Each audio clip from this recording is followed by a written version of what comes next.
ఒక 500 మంది దిగుతారా? ఏం చేస్తారు? అదే ఏం చేస్తారు? ఇక్కడ ఎవడన్నా అంత అమాయకంగా ఇక్కడ ఉన్నటువంటి స్థితిగతులు, పరిస్థితులు జగన్మోహన్ రెడ్డి గారికి ఓటేయాలా, నానికి ఓటేయాలి, ఎవరికి ఓటేయాలి ఇక్కడ ఎవరికి తెలవక వీళ్ళందరూ వచ్చి బొచ్చూడిపోయిన టోపీ పెట్టుకుని తిరిగే బ్యాచ్ అంతా వచ్చి ఇక్కడ చెబితే వినేటువంటి పరిస్థితులు ఉంటాయా? ఊరినే కులాలనే కుంపటి రెచ్చగొడతాకి నా భార్య అది, నా తమ్ముడు ఇది, మా అమ్మాయి ఇది, ఇవన్నీ కూడా రాజకీయాల్లో కులాలను అడ్డం పెట్టుకుని ఒక కులాన్ని ఒక మతాన్ని అడ్డం పెట్టుకుని గెలవగలిగినటువంటి పరిస్థితి రాజకీయాల్లో ఉంటాయా? కాబట్టి చంద్రబాబు నాయుడు తెలుగుదేశం పార్టీ సీట్లు అమ్ముకున్నాడు. అమ్ముకున్నప్పుడు ఎన్ఆర్ఐలు ఇక్కడ బతకడం మానేసి ఎక్కడో అమెరికాలో బతికి ఒక 25 ఏళ్ళు 30 ఏళ్ళు ఇక్కడ ఉన్నటువంటి స్థితిగతులు తెలవకుండా డబ్బే ప్రాధాన్యం, డబ్బెత్తే ఎన్నికల్లో గెలుస్తా అన్నటువంటి ఒక పిచ్చ భ్రమలో ఇక్కడికి వచ్చారు. వాళ్ళకి మళ్ళీ ఎప్పుడైతే ఎలా అయితే వచ్చారో అలా కౌంటింగ్ రోజు ఇక్కడ ఉన్నటువంటి పబ్లిక్ వీళ్ళందరికీ రిటర్న్ టికెట్లు కొని వీళ్ళ డబ్బులతో వాళ్ళని మళ్ళీ అమెరికా పంపిస్తారు. మళ్ళీ 5 ఏళ్ళకి వస్తారు. ఇయే సొల్లు కబుర్లు పిట్ట కథలు చెబుతారు ఈ పనికిమాలిన వెధవలంతా వచ్చి ఇక్కడ. కాబట్టి ఈ వెధవలు మాట్లాడేటువంటి వెధవ భాషకి ఇక్కడ ఉన్నటువంటి ప్రజానీకం వీళ్ళు ఇచ్చేటువంటి 1,00,000, 2,00,000, 5,000, 10కి ఇక్కడ ఉన్నటువంటి ప్రజానీకం 1% కూడా ఇటు అటు ఇటు మారదు. అంటే తెలుగుదేశం పార్టీకి కానీ తెలుగుదేశం పార్టీకి వెనకాల ఉన్నటువంటి ఆ సామాజిక వర్గానికి కానీ ధనబలం, మదబలం, కులపిచ్చతో విర్రవీగుతున్నారు.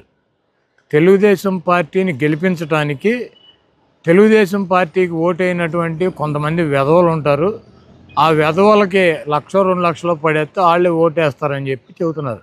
ఈ ప్రజాస్వామ్యంలో ఓటు కొని కనుక గెలవగలిగితే నరేంద్ర మోడీ కానీ జగన్మోహన్ రెడ్డి గారు కానీ లేకపోతే అత్యంత అల్పులైనటువంటి ఏమి జేబులో రూపాయలు లేనటువంటి వ్యక్తులు చట్టసభలకు కానీ ముఖ్యమంత్రులు కానీ పార్టీ పెట్టి అధికారంలో కానీ రాగలరా? అనిల్ అంబానీనో లేకపోతే ఆ లక్ష్మీ మిట్టల్లో లేకపోతే నారాయణమూర్తి గారు ఇట్లాంటి వాళ్ళు 3 పార్టీలు పెట్టుకుని వాళ్ళ దగ్గర ఉన్నటువంటి వేల కోట్ల రూపాయలతో తలో 50,000 తలో 1,00,000 పడేసి ఓట్లు కొనుక్కొని వాళ్ళు అధికారంలోకి రాలేరా? ఓన్లీ అంటే ఈ ప్రాంతాన్ని వదిలేసి ఇక్కడ ఉన్నటువంటి పరిస్థితులు స్థితిగతులు అన్నీ కూడా మర్చిపోయి పరాయి దేశం వెళ్ళి హ్యాపీగా డబ్బులు సంపాదించుకొని జీవిస్తూ ఆ డబ్బు తీసుకొచ్చినటువంటి మదము కొవ్వుతో ఈరోజు ఓటర్లని ఇక్కడ ఉన్నటువంటి ప్రజానీకాన్ని వెధవలు ఆ వెధవలకు 1,00,000, 2,00,000 పడేస్తే ఓటేస్తారన్నాడు. మీ పార్టీ నాయకుడు చంద్రబాబు నాయుడు పెద్ద 420 గాడు, ఆడో పెద్ద వెధవ.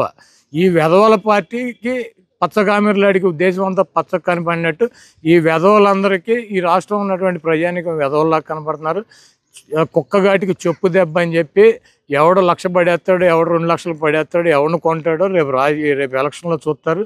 కుక్కగాటికి చెప్పు దెబ్బ అని చెప్పి చంద్రబాబు నాయుడికి ఆయన మద్దతుదారులకి మరి పొళ్ళు రాలిపోయే సమాధానం రాష్ట్ర ప్రజలు చెప్పడానికి సిద్ధంగా ఉన్నారు. ఇక్కడ ఏంటి బొచ్చు పీకేది?